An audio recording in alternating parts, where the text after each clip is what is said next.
Je ne sais pas si tu es au courant, mais depuis hier, il y a une vidéo qui circule sur les réseaux et qui aujourd'hui entraîne une grosse polémique dans les milieux afro, notamment en France. Je t'invite à regarder un extrait tout de suite.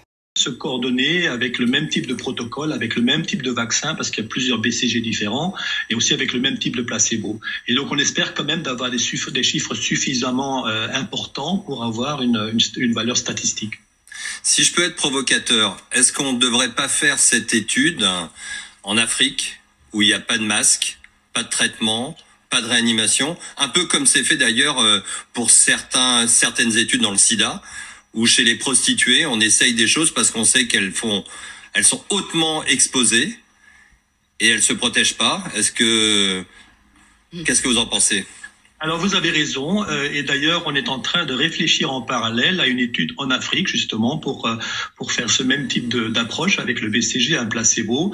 Je pense qu'il y a un appel d'offres qui est sorti, va sortir, et je pense qu'on va en effet sérieusement réfléchir à ça aussi. Ça n'empêche pas qu'en parallèle on puisse réfléchir à une étude aussi en Europe et en Australie. Bien sûr. Merci en tout cas, professeur. Comme tu peux le constater, il s'agit effectivement de deux scientifiques dans le domaine de la médecine qui s'entretiennent sur un plateau de télévision dans une chaîne à très grande écoute en France, et l'un d'entre eux propose à l'autre d'aller tester les vaccins BCG pour le coronavirus sur les populations africaines. Ceci, bien évidemment, a entraîné un gros tollé de la communauté dans laquelle plusieurs personnes disaient que mais nous ne sommes pas des cobayes, nous ne sommes pas, je sais pas moi, c'est pas sur nous que vous allez venir tester vos vaccins mortifères, ainsi de suite. D'autant plus que depuis quelques jours, il y a pas mal de rumeurs qui annoncent la création de vaccins pour pouvoir venir les tester en Afrique, mais qui auraient pour but de tuer massivement les populations africaines. Ça, c'est une autre chose. Donc, dans cette ambiance-là de suspicion, venir faire une telle intervention, bien évidemment, a juste été comme la goutte d'eau qui a fait déborder le vase. Et donc, depuis lors, il y a énormément de réactions dans la communauté noire et notamment beaucoup de gens qui proposent de signer des pétitions. Ça, c'est quelque chose que je revois dans beaucoup de groupes depuis hier. Et dans cette vidéo, je vais en choquer plus d'un parce que malheureusement, une fois de plus, j'ai le sentiment que nous nous trompons de combat. J'ai le sentiment que nous sommes encore en train de faire des choses totalement inefficaces. Et dans cette vidéo, je vais parler très clairement de ce que je pense de cette situation-là et de ce qui, à mon avis, est la réelle réponse que nous devons apporter pour que ce type d'attitude ne se reproduise plus. Donc, pour cette vidéo, spécialement, âme sensible, s'abstenir.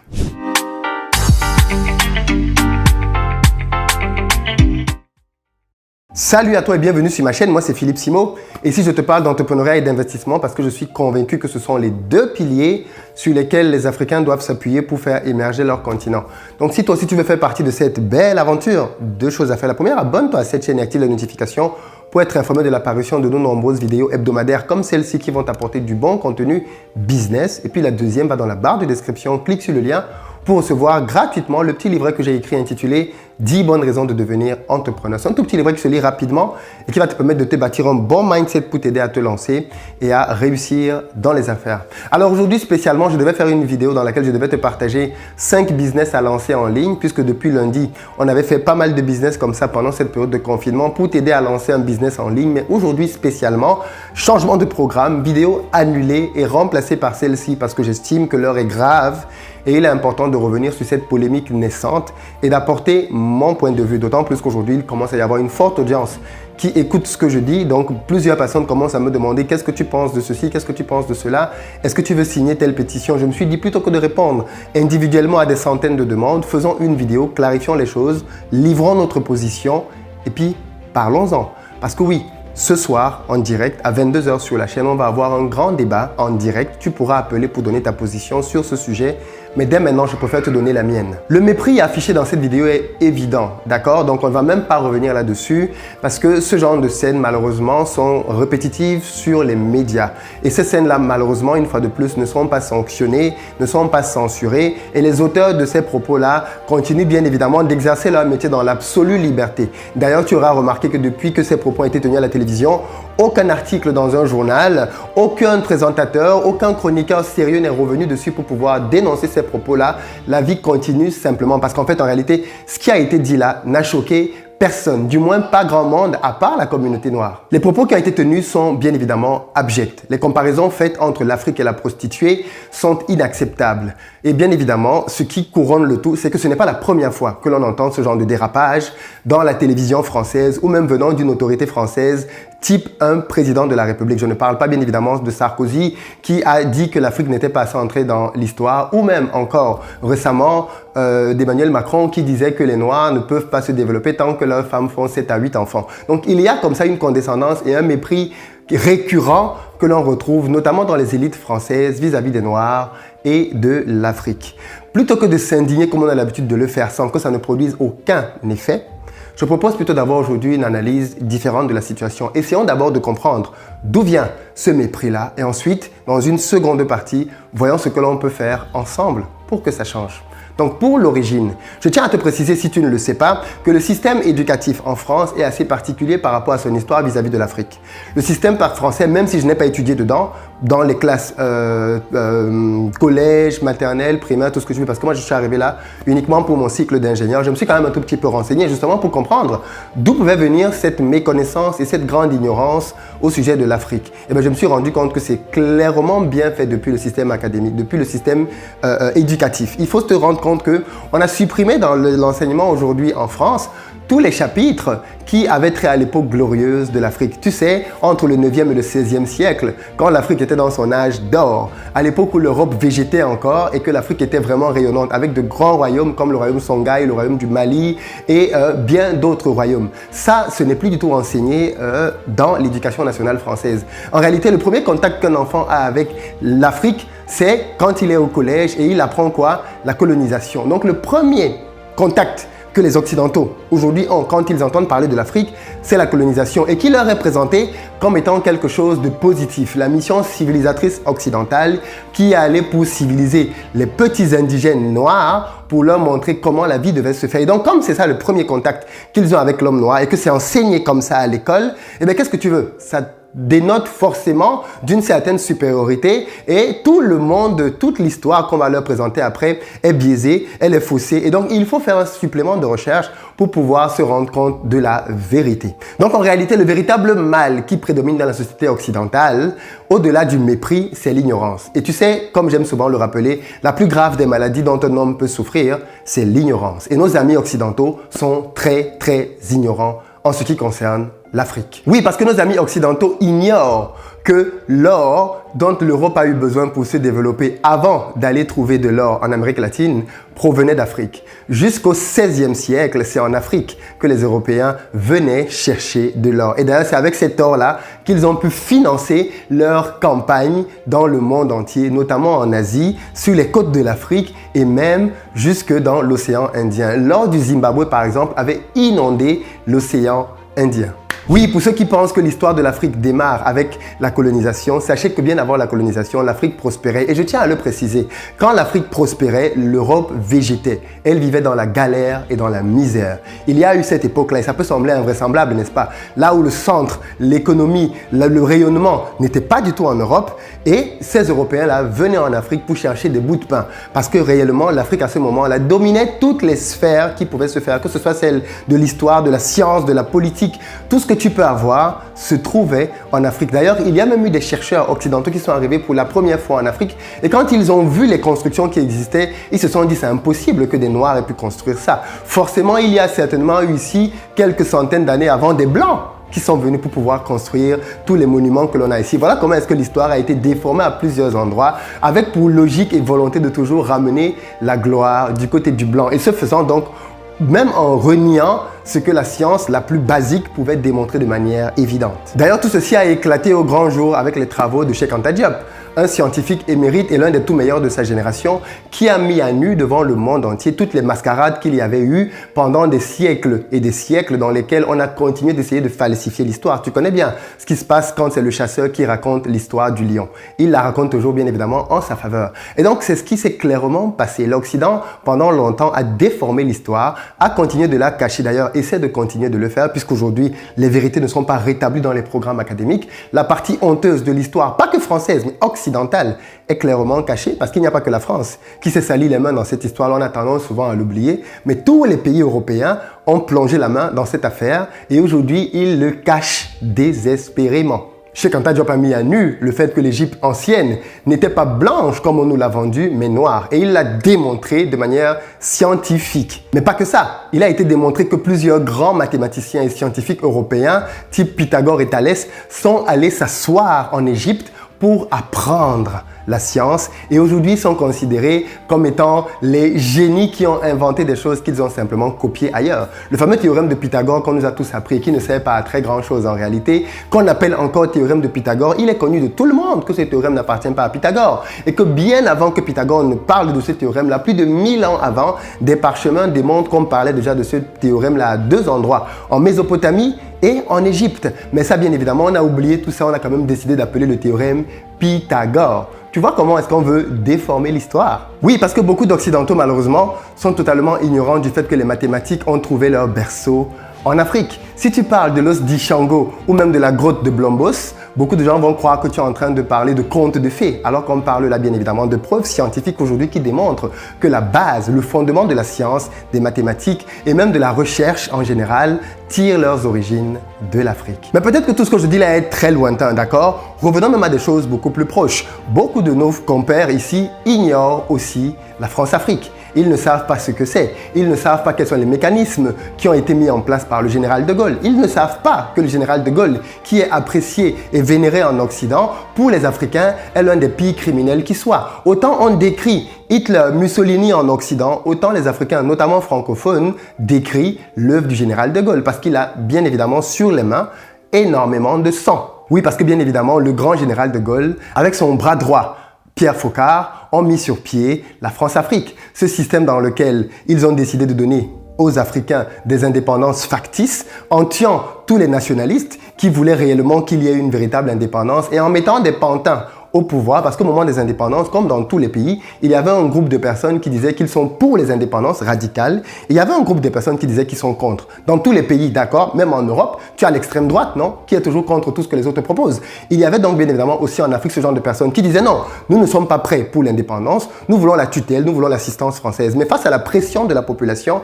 on a donc décidé de faire une sorte de stratagème dans laquelle on a dit ok, on va signer des papiers, d'accord? On vous donne l'indépendance, mais en dessous de la table, on a mis une chaîne à ton pied et on te tient par cette chaîne-là. Donc, de manière officielle, tu es libre, mais dans les faits, tu es enchaîné. Et pour s'en assurer, ils ont donc mis au pouvoir, en tuant tout ce qui pouvait réellement incarner une véritable politique de différenciation, comme Sylvanus Olympio, comme beaucoup d'autres nationalistes dans plein de pays africains, ils ont tous été assassinés pour permettre que le système de la France-Afrique puisse prendre place. Et qu'est-ce que ce système? C'est un système qui est invisible en réalité, mais dont tu ressens les effets. C'est un système dans lequel, par exemple, pour pouvoir maintenir les pays en esclavage, on a décidé de barricader leur domaine économique et leur domaine politique. Le politique, en mettant des gens qui, effectivement, ne voulaient pas se battre pour les indépendances, mais l'économique en s'assurant que les pays africains ne fabriquent jamais rien. Parce qu'on sait très bien qu'un pays qui ne fabrique rien ne peut pas se développer. Donc on s'est assuré que les pays africains ne fabriquent rien et que toutes leurs industries, même quand elles sont implantées localement, appartiennent à des entreprises multinationales, étrangères, des pays des colonisateurs. Mais ce n'est pas tout. On s'est assuré que ces pays-là aient des concessions sur 50 ans, parfois même 100 ans d'exploitation. Tu as donc par exemple le groupe Lafarge qui dans des pays comme le Cameroun a des sociétés qui s'appellent Cimencam, Cimenterie du Cameroun. Pendant longtemps, j'ai pensé que c'était une entreprise nationale. C'est un peu comme EDF, Électricité de France. C'est naturel pour toi que ce soit une entreprise d'État. Eh bien non, au Cameroun, la supercherie, c'est que tu as beaucoup d'entreprises qui se terminent par CAM, pas qu'au Cameroun, dans beaucoup de pays africains, mais en réalité, qui n'appartiennent pas du tout à l'État, qui appartiennent à des multinationales occidentales et qui, de cette manière-là, pilotent les économies dans les pays africains. Qu'est-ce qu'ils font donc? Ils ont des concessions avec le droit exclusif d'exploitation pendant plus de 50 ans. Imagine donc les pays africains dans lesquels on construit essentiellement au ciment, dans lesquels tu as une seule entreprise qui a le monopole pour la construction du ciment pendant 50 ans. Elle fixe les prix selon ses humeurs, sans aucune compétition possible. Comment ne pas enrichir un pays étranger en faisant ceci? Ils se sont assurés, bien évidemment, du fait que les monnaies pouvaient sortir des pays sans aucun problème au travers du système du franc CFA. Voilà pourquoi il faut détruire ce système-là et pas juste changer de nom en l'appelant ECO. C'est le mécanisme derrière qu'il faut détruire. Et donc, clairement, on a donc implémenté pas mal de choses comme celle-là qui font qu'en réalité, malgré les apparences de liberté qu'ont les pays africains, ils sont tenus par la laisse.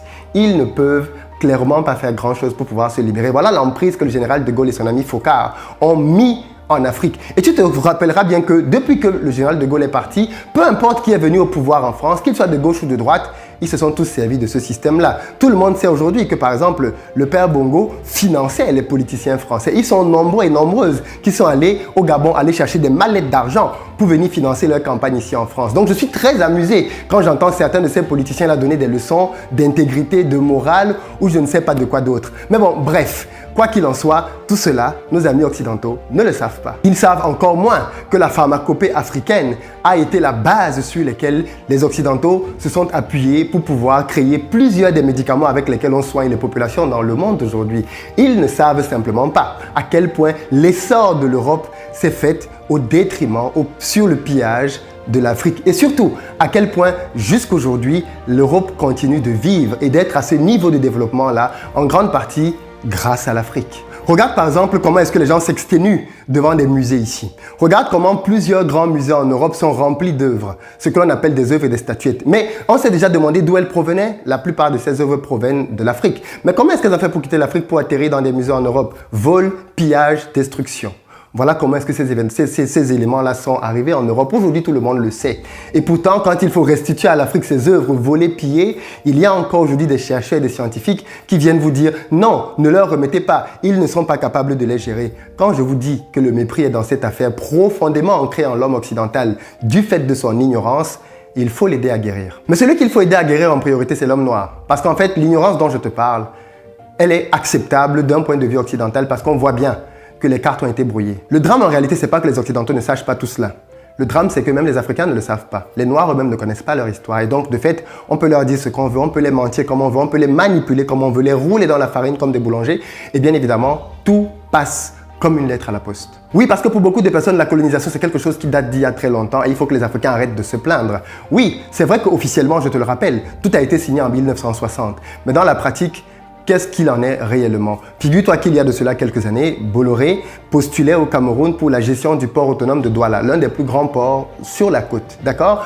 Il y a une liste de prétendants parmi lesquels Bolloré et au terme donc de l'étude de tous les dossiers, quand on regarde ce que chacun des postulants propose de faire pour le port par rapport à sa gestion, on retient une shortlist de 3 entreprises dans laquelle Bolloré ne figure pas du tout. Et attention, dans cette shortlist-là, quand quelqu'un sait faire les achats, moi j'en ai fait pas mal, des achats industriels notamment, et bien quand on est dans une shortlist, le gagnant sort forcément de cette shortlist-là. Et bien qu'est-ce qui va se passer quand l'État du Cameroun a publié une liste en ne mettant pas Bolloré dedans? Et bien comme par hasard, François Hollande, président de la République française, décide de faire un tour au Cameroun, chose qui n'était plus arrivée depuis très longtemps, qu'un président français vienne au Cameroun. Et bien qu'est-ce qui va se passer avec l'arrivée de François Hollande? Il se trouve que quelques jours après son départ du Cameroun, et bien comme par hasard, comme par magie et par enchantement, Bolloré se retrouve dans la course et finit par, tiens-toi bien tranquille, gagner la gestion du port. Comment est-ce possible? Influence quand tu nous tiens. Mais ce que beaucoup de gens ne savent pas, et certainement ces deux scientifiques non plus, c'est que l'Europe en réalité aujourd'hui a désespérément besoin de l'Afrique. L'Occident a besoin de l'Afrique comme débouché pour ses industries. Imagine si les 2 milliards d'Africains devenaient un marché de consommation interne et efficace. Cette simple idée-là fait perdre le sommeil à tous les ennemis de l'Afrique. Et pourtant, c'est clairement ce vers quoi nous devons aller et c'est aussi ce qui est fortement combattu. Oui, il faut simplement se le dire. Aujourd'hui, les marchés sont saturés en Europe. Les constructions ne sont quasiment plus à faire. Tout est quasiment construit. Aujourd'hui, en Europe, on casse pour recommencer. En Afrique, tout est à construire. Et donc, pour que l'économie européenne continue de pouvoir se stabiliser, il faut qu'elle puisse aller travailler ailleurs. Il y a donc tout intérêt à maintenir l'Afrique pauvre pour que les entreprises occidentales y trouvent du travail. Parce que figurez-vous que si les Africains commençaient à créer des entreprises et que ces entreprises-là gagnaient des marchés et construisaient leur continent, ce vers quoi nous militons sur cette chaîne, eh bien, on sera en train d'effriter et détruire ce système-là. Clairement, parce que ce système-là repose sur cette domination-là. Il faut que les Africains restent dans l'ignorance, qu'ils ne maîtrisent aucune technologie, parce qu'ainsi, ils seront obligés de sous-traiter chez les Occidentaux qui viendront donc avec leur technologie,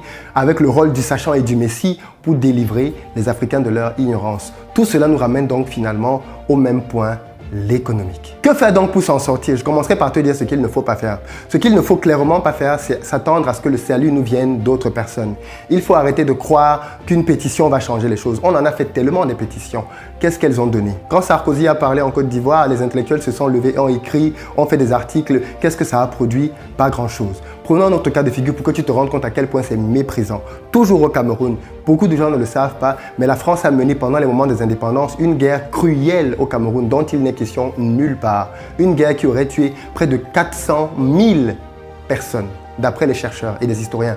400 000 personnes dans le silence absolu. Est-ce que tu imagines ce que ça représente? 400 000 personnes dans une guerre secrète dont personne n'est au courant.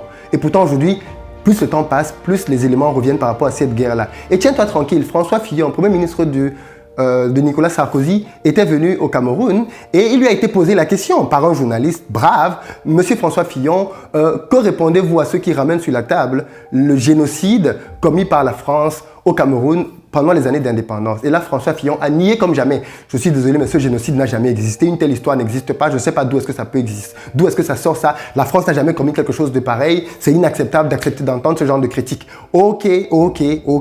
On a compris la position de la France. Quelques temps après, François Hollande, lors de son fameux séjour pendant lequel les choses ont basculé pour Bolloré, quand il est arrivé au Cameroun, un autre journaliste lui a reposé la même question. Et là, François Hollande a dit, oui, il s'est passé des choses au Cameroun, nous devons sortir les archives et vous dire ce qui s'est réellement passé. Mais clairement, la France a eu un rôle dans ce qui s'est passé ici. C'est un rôle sombre, c'est un rôle triste, patati, patata, je paraphrase bien sûr. Mais clairement, François Hollande a admis ce que François Fillon avait nié quelque temps auparavant. Mais qu'est-ce qui s'est passé entre François Fillon et François Hollande?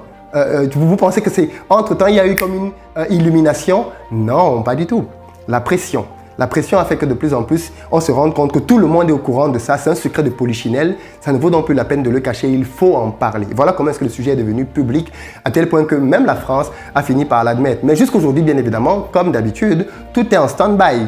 Qu'est-ce qu'il en est? On a besoin des archives pour davantage comprendre, que l'on déclassifie tous les documents et que la vérité soit dite par rapport à cette histoire-là. Mais ce qui s'est passé au Cameroun s'est passé dans beaucoup d'autres pays. Qu'est-ce qui s'est passé avec Lumumba? Qu'est-ce qui s'est passé avec les nationalistes qu'on a assassinés? On doit avoir la vérité sur toutes ces histoires-là.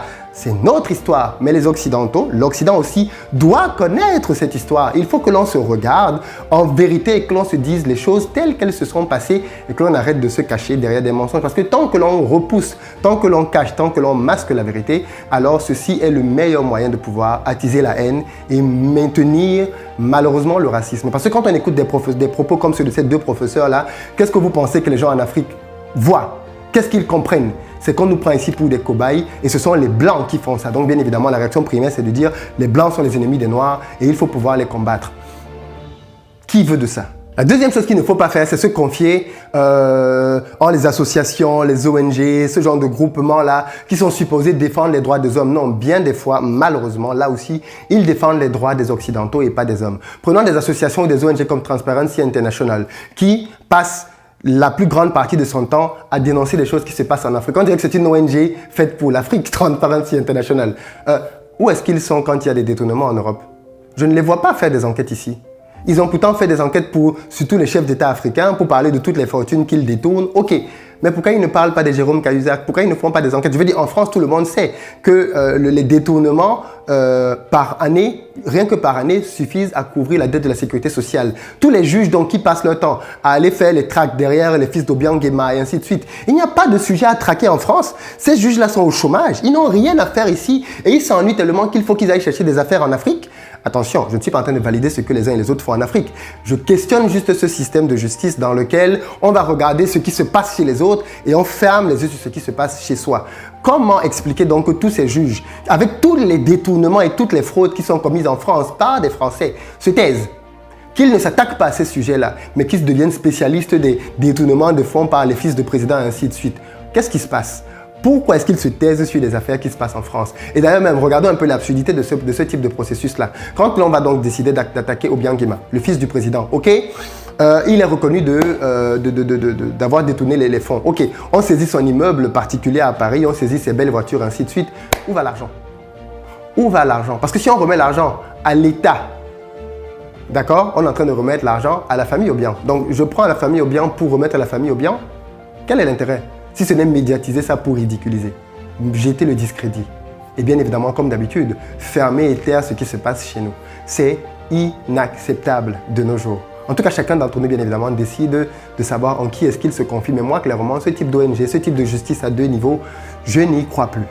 Que peut-on donc faire? Eh bien, c'est ce que j'ai commencé à dire, si tu as compris un peu ma logique, c'est de se battre là où ça compte, là où ça fait mal, l'économique. Aujourd'hui, l'objectif, clairement, c'est d'empêcher que l'Afrique émerge économiquement. On ne veut surtout pas que l'Afrique émerge comme l'Asie. Parce que si l'Afrique émerge comme l'Asie, où est-ce qu'on va aller encore comme débouché? Regardez ce qui se passe en Asie maintenant. Les marchés que les Européens vont gagner là-bas sont très faibles. Très, très faibles. Parce que les Chinois, les Asiatiques en général, pas que les Chinois d'ailleurs, savent pour la plupart d'entre eux se prendre en main, se prendre en charge et travailler pour que leur pays se développe.